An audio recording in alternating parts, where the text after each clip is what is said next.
a rooftop in Nashville, and it's pretty cool actually. Rick, look at how they got the Music Hall of Fame over there. Nashville's a pretty good vibe so far.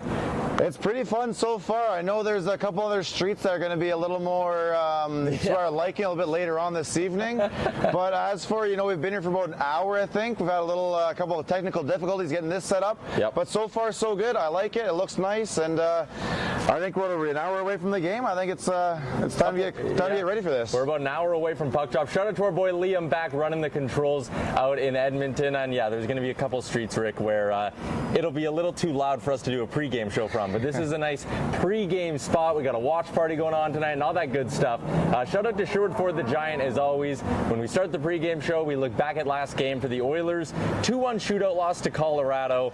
For a loss, I think you walked away from that game feeling pretty good. Like, they played well. They brought Colorado to a shootout. You'd always love to get the extra point when it's up for grabs, but I left that game going, you know what? The Oilers can probably compete with just about anyone in the league. I think we've proven it since Christmas time that we can take on the best teams in the league. It's always been our Achilles heel, the lesser teams, and we kind of play down to that level. But when we get the big ones in here, Tampa Bay we're good against, Carolina we look good against, Washington we were able to beat them, Colorado we've gone to overtime with them twice now, I believe. We have one more coming up.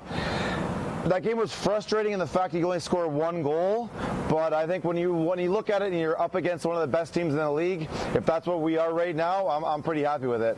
The wind is gusting a little bit, so I hope that's not coming through too much. But considering how hot it is here, I don't mind a little bit of a breeze. No, the breeze is going to be nice. I mean, like I said, we've been out for about 10 minutes now, and Jared's already starting to sweat over there. We got a couple of hoodies on here. The clouds go down a little bit. I think she's going to get real nice. Yeah, I'm regretting my choice to wear a hoodie. The one goal the Oilers did get, Warren Foegele on a point shot from Darnell Nurse. Those are two guys that the Oilers could really need to get going here as we head down the stretch. And for Foegele, he's now got a couple of goals in the last few games. He's a guy, he's young, but he's got playoff experience coming over from Carolina. I've been hard on him at times this year, but if he can get going, he has all the makings of like a clutch playoff guy, doesn't he? Everybody kept telling us that he was going to be at his best in the playoffs, and we're pretty much playing playoff hockey right now, and this is when he's starting to get going. And it wasn't like a pretty goal. It was a get to the front of the net, get your stick on the puck, and the puck goes in type of a goal. That's what goes on in the playoffs. That's exactly what we need. So that line, that third line, that fourth line, if those guys can step up and bring us some more points, I really like where we can go from here. Yeah, and Leon Draisaitl talked about it today, saying, quote, I wouldn't want to play us in the first round. And so much of it is about just playing your best hockey at the right moment. And when you look at the way the Oilers are going right now, compare it to LA, who's banged up, won't have Drew Doughty now for the rest of the season or the playoffs. You look at Vegas, who hasn't had their whole team together at any point this year. Someone's always been hurt, or Eichel wasn't there, or they get guys back and then they start losing games, and the momentum's just not quite been right for them all year. I think the Oilers going in as a 2 seed in the Pacific Division, if that is what ends up happening, and tonight's obviously a big 2 points in the playoff race, but if you go into this as a 2 seed, I think for the Oilers, you're an honest 2 seed in my opinion. Like, you deserve to be there, and you deserve to be the favorite over Vegas or LA. Yeah, you know what? They haven't really backed their way into this one. I think they've really taken off ever since Woodcroft took over. You've seen a different team, and they're one of the top 5 teams in the league since Woody's been around. Yep. This is not a team that's backing their way in. It's not a team that's fallen into it, or smoking daggers. They're going out there, they're grabbing every game, and they're winning. That's exactly what you want to see right now. It's a confidence level that's probably been higher than any time this year. And we had our injuries earlier. Yeah. We had like 37 defensemen playing for our team at one point. We've gotten through it, and this is where we are right now. It's legit. And yeah, we've got 8-9 more games to go. I see game 1 of the playoffs being in Rogers. Man, that would just be unreal. And with fans, too, right? When you go back to last year, 1,000%. Rick and I would both definitely be there. I will be there. The Jesse Puljujarvi discourse, if we want to call it that. He's a guy who there's no denying he's a little snake bit right now when you look at the fact he has 2 goals in 30 games. But I don't look at Jesse Puljujarvi having, or it's not 2 goals in 30 games, whatever the number is, 2 goals in 18, I don't fully remember. I don't look at that as him struggling. I look at that as him being snake bit. He very easily could have had 2, but Kemper made a couple couple of great saves on him. He forces a ton of turnovers. He drives play when he's on the ice. All the advanced numbers say Puljujarvi's playing great. My eyes, when I watch him, I say, this guy makes stuff happen when he's out there on the ice. It's probably just a matter of time. We're similar to Yamamoto early in the year. Remember when everyone ripped Kyler, myself included, I ripped Kyler Yamamoto for 15 straight games and said, this guy's not doing enough to stay in the top 6. You need to produce, you need to produce. With Puljujarvi, I'm kind of taking the lessons from Yamamoto, and I'm going, okay, young guy, sometimes the scoring touch isn't going to be there. Could he maybe be a little bit sharper around the net? Sure. But he's doing so much other stuff well that I think you kind of sit there and go, I'll live through a cold streak because I know once the bounces go his way, the goals will pile up. His shooting percentage is super low right now. It's under 7%, I believe. Look, when the guy is not producing on the score sheet, you tell him, go out there and do things away from it then. And he's doing it. He's not just doing it well. He's one of the best players in the league at doing things that don't end up on a score sheet. You know, Lucic would still be in Edmonton if he did the things. If he was not getting on the score sheet, that's fine. Go out there and do the other little things we want out of it. He never did it. Yes, he's out there. He's creating turnovers. That's not a guy you never want to try and get the puck around. He's huge. He takes up so much space out there. So I get it. And you need to score goals, and I get it. You know, one, he put it right into the middle of the net. You need to try and find the corners there. The second one, that was a hell of a save, man. Yeah. So look, you're not going to score all the time. He's a secondary scorer. It's going to be up and down. That's how streaky goal scorers go. He had a great start to the season. Look, if he goes on a bit of a dip right now, that's fine, because I think once the playoffs comes along, he's going to take off again.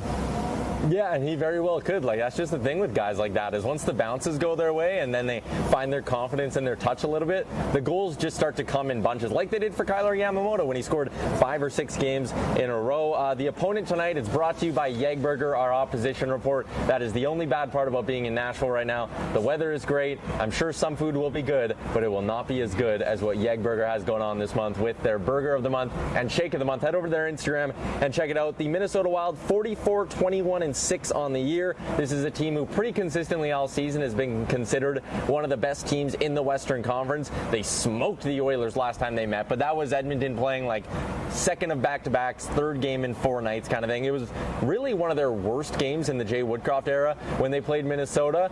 But where I was going with that, Minnesota's been regarded as one of the best, most consistent teams in the conference all season. Edmonton's 4 points back of them. Considering how the Oilers have played against the teams you rattled off, the Tampas, the Washingtons, Carolinas, Colorados, how could you not go into this game feeling confident about the Oilers still? You have to go in feeling confident, man. Look at the way they are playing out there right now. And yeah, you know what? You're going to have some bad games under the new coach. We've had 2. Yeah. This being one of them.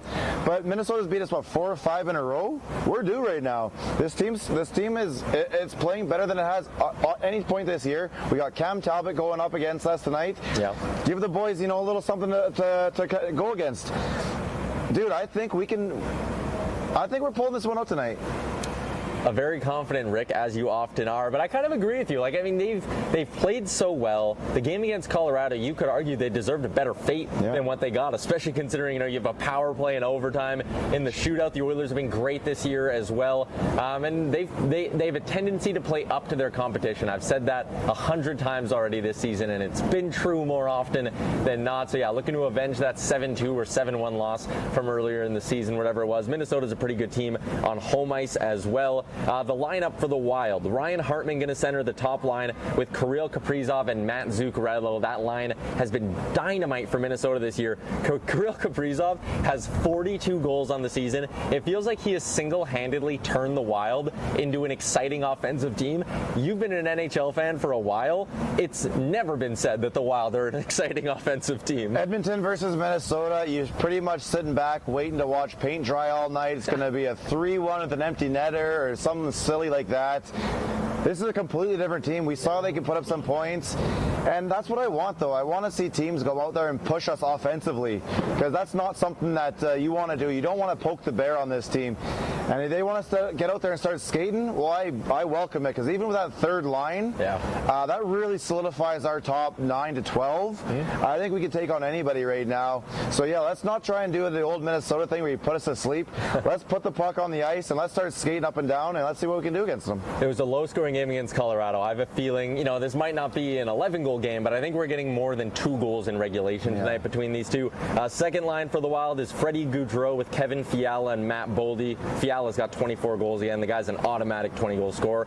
Joel Eriksson-Ek with Marcus Foligno and Jordan Greenway. Tyson Yost, a good local boy, with Nick Bukestad and Brandon Duhaime. The deep pairings for the Wild are Jacob Middleton with Jared Spurgeon, Brodin with Kulikov, former friend alert, Goligoski with Jordy Ben, and you mentioned it, starting between the pipes tonight. They're going to Talbot. Fleury's staying on the bench for this one, but Talbot's been unreal as of late, and he's had a really good season. There was a rough patch in the middle, but Talbot, who was an all-star as well, 2.81 goals against average, 911 save percentage. Line combos for the Edmonton Oilers, we haven't really seen much yet. Led to believe they're going to stay the same. McDavid, Kane, Puljujarvi, Draisaitl, Hyman, Yamamoto, Nuge, Fogle, Ryan. That third line, they split them up for a while because the timing was weird, right? They played a couple of good games and it seemed like the team had a bad game. Woodcroft split them up, then just never really got them back together. But as soon as he did, they started scoring again. I'd personally, instantly. I would like to see Woodcroft just give these guys the rest of the regular season. Say, I'm rolling with these three, and let's see how good of a run you can get on. Yeah, I think our top 9 is set, and I think they all have their own, groups of 3. That fourth line, there's a little bit you can try and play with here and there. Probably not going to change too much, but that top 9 is what really solidifies our offense. And that third line, man, we've seen what they can do. They were hot before, separated for whatever reasons, came back, scored a goal right away, had another chance right away. That can be an equalizer for us. D pairings are the same as they've been. I love that the Oilers seem to have found. When was the last time we've looked at the Oilers and been like, hey, the top 6 on the blue line just stays the same every game. You don't even need to repeat it on the pregame show because you know exactly what it's going to be. The acquisition of Kulak has settled down seemingly everyone in the top 6. I think it gives the ability to take minutes away from the guys who are in the top 4. And Tyson Barrie has weirdly been playing, you could almost argue, his best defensive hockey as an Oiler since they got Kulak as well. Yeah, and I don't know if you put that on Kulak, you put it on Manson, you put it on Tippett, or a little bit of all 3 of those guys. I really don't know how you do it, but there's no denying he's playing much better in his own end right now. We don't know if it's going to be Mikko or Mike Smith tonight. It's unconfirmed on Daily Faceoff. Who would you go with? You know what we play today, we play 2 days from now. It's a coin toss, man. Like I tried to get off the goalie train a couple of years ago because every time I said this, they did the exact opposite and they were right. So you know what, I don't think there's a bad choice right now. Either one I think we're feeling confident with, so let's just put one in there. Let's go get the 2 points. PointsBet betting report. It's live in Ontario, so if you're out in Ontario, play along. Throw some shekels on the Oilers, as our friend Bag Milk would say. Edmonton underdogs plus 110. So if you think they're winning tonight like Rick does, they're going to make a little bit of money off this thing. The three-way, so Oilers to win in regulation is plus 150. If you flip the puck line around, it's almost plus 300.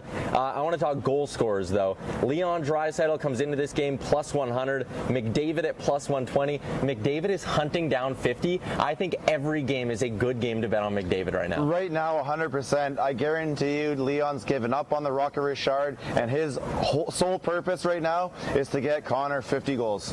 You got a hunch on anyone lower down the lineup? I think we might get a Nuge goal tonight. It feels like Nuge in Minnesota. It's got that kind of vibe. Nuge plus 350.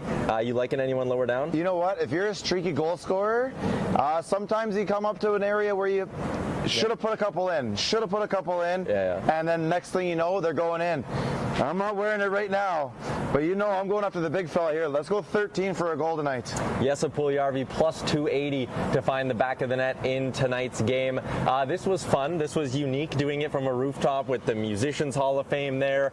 Titan Stadium, where Tennessee plays, is just down the road that way. Tootsie's is somewhere. There's a baseball diamond over here. Yeah, there's a baseball diamond over there. Tootsie's is somewhere just around these parts. Somewhere. We're going out for our for our watch party tonight with a ton of Oilers fans.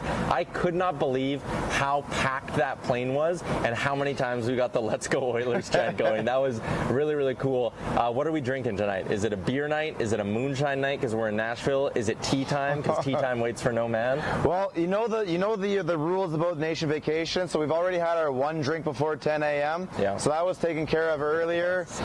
You know what? We got some specials on some beer tonight. I think we have some cheap highballs going out there.